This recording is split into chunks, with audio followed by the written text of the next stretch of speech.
శిక్షణ ఇచ్చేందుకు వెళ్లిన విద్యాధికారి శిక్షకు గురయ్యారు. విద్యార్థులకు సంస్కారవంతమైన విద్యను అందించేందుకు శిక్షణ పొందుతున్న ఉపాధ్యాయులను సుశిక్షితులుగా తీర్చిదిద్దేందుకు ఇచ్చిన ఉపన్యాసం బెడిసికొట్టింది. జిల్లా విద్యారంగంలోని ఉపాధ్యాయులకు విద్యార్థులకు మార్గదర్శిగా నిలవాల్సిన డీఈఓ జనార్దన్ రావు చేసిన ప్రసంగంపై టీచర్లు అభ్యంతరం వ్యక్తం చేశారు. ఉపాధ్యాయ సంఘాల ప్రతినిధులు ఆయనపై క్రమశిక్షణ చర్యలు తీసుకోవాలని ఫిర్యాదు చేశాయి. దీంతో కరీంనగర్ కలెక్టర్ పమేలా సత్పతి డీఈఓ జనార్దన్ రావుపై వేటు వేయాలని నిర్ణయించారు. టీచర్ ట్రైనింగ్ సందర్భంగా డీఈఓ చేసిన అనుచిత వ్యాఖ్యలపై ఆగ్రహించిన కలెక్టర్ ఆయనను ప్రభుత్వానికి సరెండర్ చేస్తూ ఉత్తర్వులు జారీ చేసింది. కరీంనగర్ ఇన్ఛార్జి డీఈఓగా డైట్ కాలేజీ ప్రిన్సిపాల్ మొండయ్యకు బాధ్యతలు అప్పగించారు. ఇవాళ రేపు ఇద్దరు పని చేస్తుంటే వంట రావాల్సిందే. ఆడవాళ్ళు కానీ మగవాళ్ళు కానీ వంట రావాల్సిందేనండి.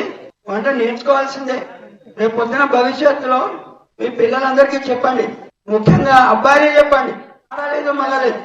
ఇవాళ రేపు ఇద్దరు పని చేస్తుంటే వంట రావాల్సిందే. ఆడవాళ్ళు కానీ మగవాళ్ళు కానీ వంట రావాల్సిందేనండి. వంట నేర్చుకోవాల్సిందే.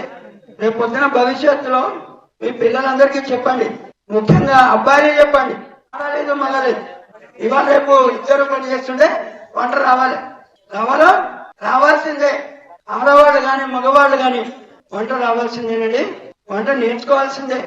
రేపు పొద్దున భవిష్యత్తులో మీ పిల్లలందరికీ చెప్పండి, ముఖ్యంగా అబ్బాయిలే చెప్పండి, ఆడలేదు మగలేదు. ఇవాళ రేపు ఇద్దరు పని చేస్తుంటే వంట రావాలి.